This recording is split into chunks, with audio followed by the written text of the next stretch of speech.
everybody. Gee, I hope the camera's far enough to go over. Wait a minute. I'm going to do a little video, show you how to join the cabinet pieces together, the face frame pieces that I fabricated the other day. There's a couple different techniques that I use. With this particular cabinet, I'm going to use a pocket screw jig device that's on the market. This particular one's called a Craig. It's like a kit that comes together in a box. There's different accessories. The basic function of it is to create pockets in a piece that you're going to join to another piece for screws to go in. Let's see. Let me show you this. I made this up. This is a piece of cherry. I'm making a frame for another project for a medicine cabinet that I'm building. But it makes pockets in the wood into which you put screws, which come at various sizes and lengths for different kinds of material. The screws go into the pockets and they join the piece adjacent to it that you're trying to put together. I used to do this joinery in different ways, and you can still do it a lot of different ways with wood clamps, glue, pocket biscuits, things like that. I'll show you the pocket biscuit joiner I have. Used this for a number of years. Basically like a little saw. I'm going to try to do things a little closer today. I know my videos are hard to see sometimes because they're at a distance, but I don't have professional equipment. But anyway, this particular thing is just like a little saw blade that turns this way, a circular saw blade, a tiny one. And when you engage it with the wood, you kind of push in on it, and it exposes the blade. You can see the blade sticking out there. I'll show you how it works on one piece. I brought a piece of scrap here, and it basically forms a pocket. I got to stop using the word basically. I seem to be using that a lot. One of my pet peeves. Anyway, here we go. Okay, now it routed out a pocket. I don't know if you can see it in the light. Hopefully that'll work. But in that pocket, you would then insert a biscuit. They have different sized biscuits. There are little numbers on them. Allows you to size them accordingly. Anyway, so let's say I was trying to join these two pieces of wood. You'd put a pocket on this side too to accept the biscuit. Then you squeeze the two together with some glue on the joint in between, and let it set up. And what happens is the biscuit swells with the glue, and you have to have, of course, I always put a little glue into the biscuit slot first before I put the biscuit in, so it's coated with glue, and you do the same thing on the other corresponding side. And when that all sets up, that all dries up, you have to keep it clamped while it's drying. That's not coming apart.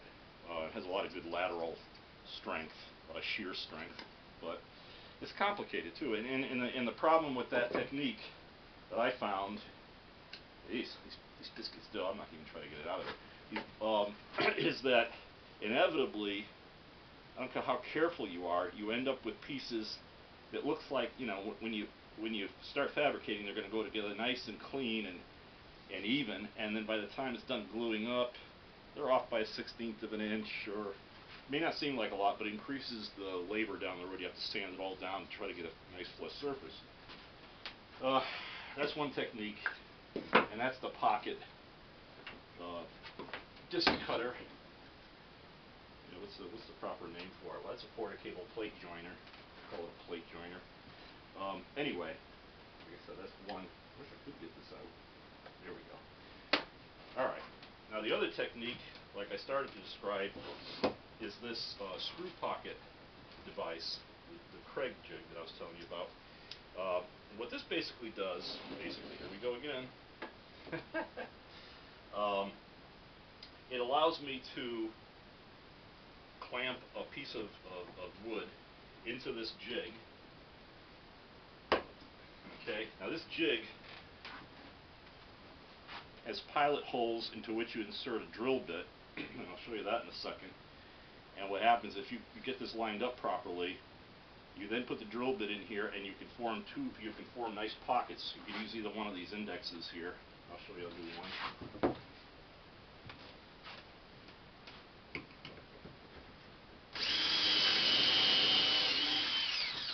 this special drill bit that comes with it. It has a collar on it that's adjustable, so it can get you different depth pockets.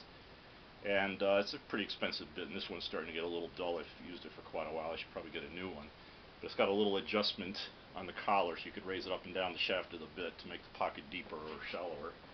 Anyway, what I just did, when I drilled into this, was I created this pocket in the wood.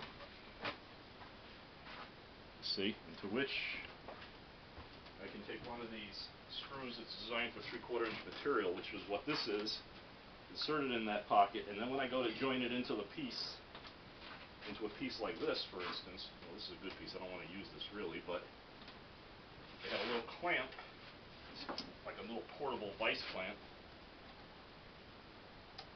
This one needs to be adjusted with a head, a little loose. But anyway, you put this on both pieces right at the juncture where they're going to meet, wherever they are on that piece, and you put that screw in. And that, I would have thought when I first bought this jig that it wasn't, you know, maybe that's not that terribly strong a joint. Probably have to put glue in there first and all that. But the truth of the matter is, it's extremely strong, and as a result, I don't even use glue on the joints. I don't think too many people do anymore. It's just an extra step. And of course, when the glue, you know, starts squeezing out onto the face of the wood, you have a whole other problem trying not to get it to stain the material. So if you could avoid it, you're saving yourself a step, a couple of steps actually. So anyway, yeah, where was I going with this? Okay, well, like I said, this is a piece of cherry that I did, and of course you want to do any pocket screws on the back side of the material that you're going to be using, so that it's not visible when the job is done. This cabinet frame is designed to go on the front of a medicine cabinet like that, and I've got some sanding to do on it and other things. But essentially, when it's put in place, you're never going to see those pocket screws behind. And most jobs you can't, even in the cabinet work I do. The one exception I did, I did build a couple of cabinets upstairs, and I installed mirrors into the backs of these cabinets, and it was like an oversight because I didn't think ahead too much. Well, it kind of caught me by surprise, and I thought, oh, duh. But I had used pocket screws to join the frames in front of them. And if you look really closely in the mirror, you could see the inside of the cabinet. You could see just a partial pocket of one of the screws. And that's really nitpicking, you know, but for me it's just one of those little things that annoys me. But I've learned to look past that. I doubt anybody would ever notice, but I could have thought that out a little bit better in that particular, just those particular screws. But if I was perfect, I'd be God, right? Alright, so anyway, I'll put this aside. This is going to be the frame for the upper cabinet, that heavy cabinet that I showed in one of the previous videos. I'm not going to put it all together for you now. Well, maybe I can do one. Yeah, I know this table's not quite right. Yeah, I'll put this bit in. See if I can get one thing joined just to show you how it's done. Got a special. These screws have square drive heads. You probably can't see that, but the bit is corresponding. It has a square drive on it, and it gets good purchases. You probably could have a Phillips head. Well, this particular jig comes only with these kind of screws, but I suppose you could use Phillips head screws if you had to. But this is you get a more positive purchase on the screw this way. It's not likely to strip in the wood. All right, so I've got that screw in that bit. My trusty Makita screw gun, and I'll just line this up the right way. Oops, got to do the top. I don't want to do this wrong just because I'm doing a video. I don't want to have to redo all this material. Now that I got it at this point.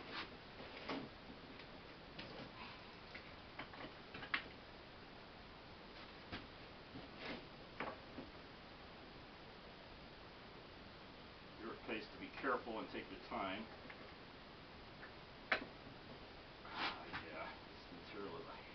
Bigger. It won't disappear in the sanding process, but maybe a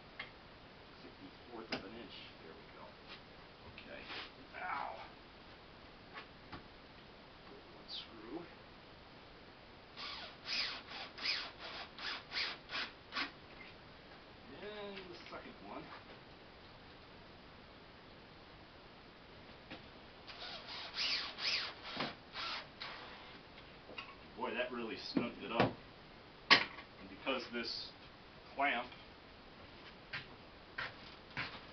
This clamp is designed with one side really flat and fairly large. I use that on the finished side of the wood when I clamp, so that in case there was ever any little dent made by this smaller piece, it would be on the back side of the material. I've never seen this dent material before, so it's worked well. But anyway, that piece that I joined together is rigid as heck. And when I join them all together, they're going to be really rigid. You can see, I think, or not, where the screws went in. It's a nice tight joint.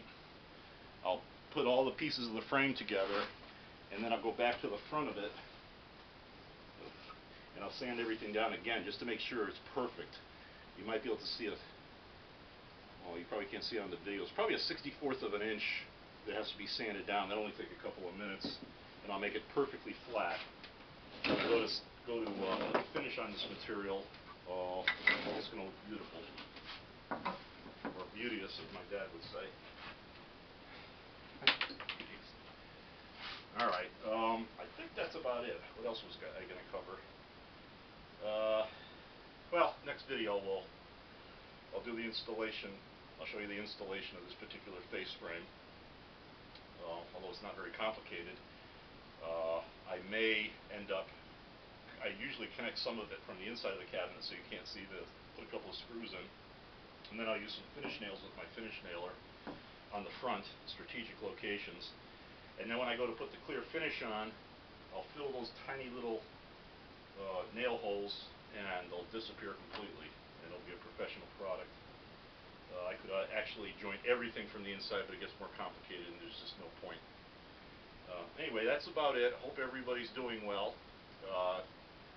I'll make a few more videos as I have time. I'm kind of getting squeezed with other things, but a little at a time. And any questions, just leave a comment on the channel, and I'll see if I can answer them for you. Okay, take care, everybody. Talk to you soon.